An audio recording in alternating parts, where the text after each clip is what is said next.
It seems that every day we're reminded that we live in an era of great power rivalry, that the rules-based order is fading, that the strong can do what they can and the weak must suffer what they must. And this aphorism of Thucydides is presented as inevitable, as the natural logic of international relations reasserting itself. And faced with this logic, there is a strong tendency for countries to go along to get along, to accommodate, to avoid trouble, to hope that compliance will buy safety. Well, it won't. So what are our options? In 1978, the Czech dissident Václav Havel, later president, wrote an essay called The Power of the Powerless. And in it, he asked a simple question: how did the communist system sustain itself? And his answer began with the greengrocer. Every morning, this shopkeeper places a sign in his window: "Workers of the world unite." He doesn't believe it. No one does. But he places the sign anyway to avoid trouble, to signal compliance, to get along. And because every shopkeeper on every street does the same, the system persists. Not through violence alone, but through the participation of ordinary people in rituals they privately know to be false. Havel called this living within a lie. The system's power comes not from its truth, but from everyone's willingness to perform as if it were true. And its fragility comes from the same source. When even one person stops performing, when the greengrocer removes his sign, the illusion begins to crack. Friends, it is time for companies and countries to take their signs down. For decades,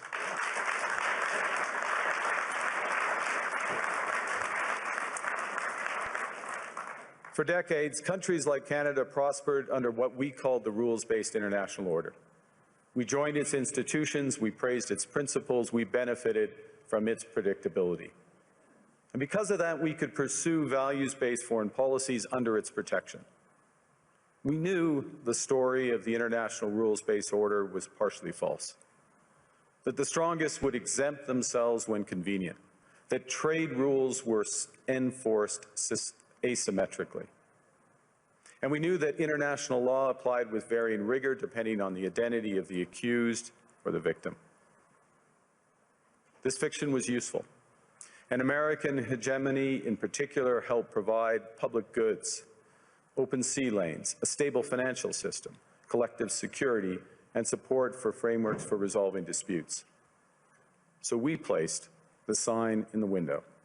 We participated in the rituals, and we largely avoided calling out the gaps between rhetoric and reality. This bargain no longer works. Let me be direct. We are in the midst of a rupture, not a transition. Over the past 2 decades, a series of crises in finance, health, energy, and geopolitics have laid bare the risks of extreme global integration. But more recently, great powers have begun using economic integration as weapons. Tariffs as leverage, financial infrastructure as coercion, supply chains as vulnerabilities to be exploited. You cannot live within the lie of mutual benefit through integration when integration becomes the source of your subordination.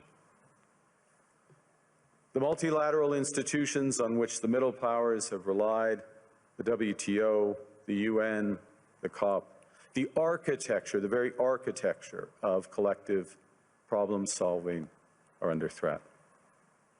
And as a result, many countries are drawing the same conclusions, that they must develop greater strategic autonomy in energy, food, critical minerals, in finance and supply chains. And this impulse is understandable. A country that can't feed itself, fuel itself, or defend itself has few options. When the rules no longer protect you, you must protect yourself. But let's be clear-eyed about where this leads.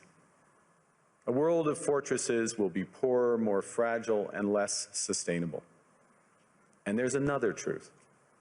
If great powers abandon even the pretense of rules and values for the unhindered pursuit of their power and interests, the gains from transactionalism will become harder to replicate. Hegemons cannot continually monetize their relationships.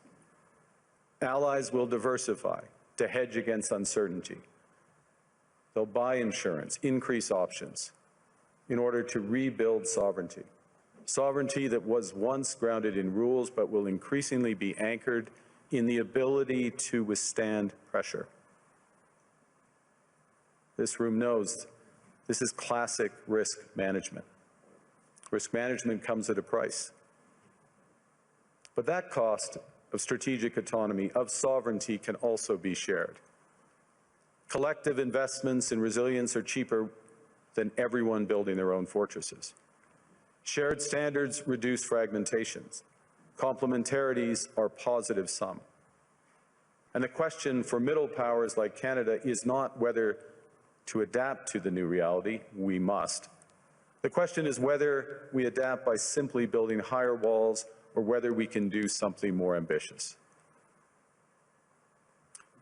Now, Canada was amongst the first to hear the wake-up call, leading us to fundamentally shift our strategic posture. Canadians know that our old, comfortable assumptions that our geography and alliance memberships automatically conferred prosperity and security, that assumption is no longer valid. And our new approach rests on what Alexander Stubb, the President of Finland, has termed value-based realism. Or to put another way, we aim to be both principled and pragmatic. Principled in our commitment to fundamental values, sovereignty, territorial integrity, the prohibition of the use of force except when consistent with the UN Charter, and respect for human rights. And pragmatic in recognizing that progress is often incremental, that interests diverge, that not every partner will share all of our values. So we're engaging broadly, strategically, with open eyes. We actively take on the world as it is, not wait around for a world we wish to be. We are calibrating our relationships so their depth reflects our values. And we're prioritizing broad engagement to maximize our influence, given the fluidity of the world at the moment, the risks that this poses, and the stakes for what comes next. And we are no longer just relying on the strength of our values, but also the value of our strength. We are building that strength at home. Since my government took office, we have cut taxes on incomes, on capital gains, and business investment. We have removed all federal barriers to interprovincial trade. We are fast-tracking $1 trillion of investments in energy, AI, critical minerals, new trade corridors, and beyond. We're doubling our defense spending by the end of this decade, and we're doing so in ways that build our domestic industries. And we are rapidly diversifying abroad. We've agreed a comprehensive strategic partnership with the EU, including joining SAFE, the European Defence Procurement Arrangements. We have signed 12 other trade and security deals on 4 continents in 6 months. In the past few days, we've concluded new strategic partnerships with China and Qatar. We're negotiating free trade pacts with India, ASEAN, Thailand, Philippines, and Mercosur. We're doing something else. To help solve global problems, we're pursuing variable geometry. In other words, different coalitions for different issues based on common values and interests. So on Ukraine, we're a core member of the Coalition of the Willing and one of the largest per capita contributors to its defense and security. On Arctic sovereignty, we stand firmly with Greenland and Denmark and fully support their unique right to determine Greenland's future.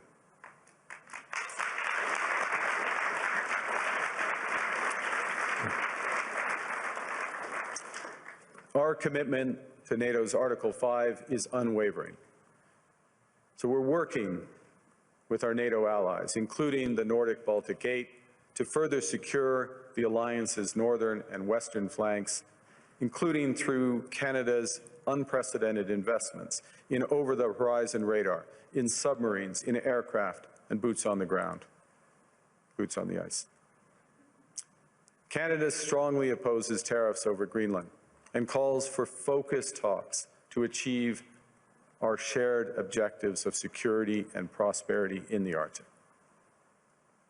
On plurilateral trade, we're championing efforts to build a bridge between the Trans-Pacific Partnership and the European Union, which would create a new trading bloc of 1.5 billion people. On critical minerals, we're forming buyers' clubs anchored in the G7 so that the world can diversify away from concentrated supply. And on AI, we're cooperating with like-minded democracies to ensure that we won't ultimately be forced to choose between hegemons and hyperscalers. This is not naive multilateralism, nor is it relying on their institutions. It's building coalitions that work, issues by issue, with partners who share enough common ground to act together. In some cases, this will be the vast majority of nations. What it's doing is creating a dense web of connections across trade, investment, culture, on which we can draw for future challenges and opportunities. Argue the middle powers must act together because if we're not at the table, we're on the menu. But I'd also say that great powers can afford for now to go it alone. They have the market size, the military capacity, and the leverage to dictate terms. Middle powers do not. But when we only negotiate bilaterally with a hegemon, we negotiate from weakness. We accept what's offered. We compete with each other to be the most accommodating. This is not sovereignty. It's the performance of sovereignty while accepting subordination. In a world of great power rivalry, the countries in between have a choice: compete with each other for favor, or to combine to create a third path with impact. We shouldn't allow the rise of hard power to blind us to the fact that the power of legitimacy, integrity, and rules will remain strong if we choose to wield them together.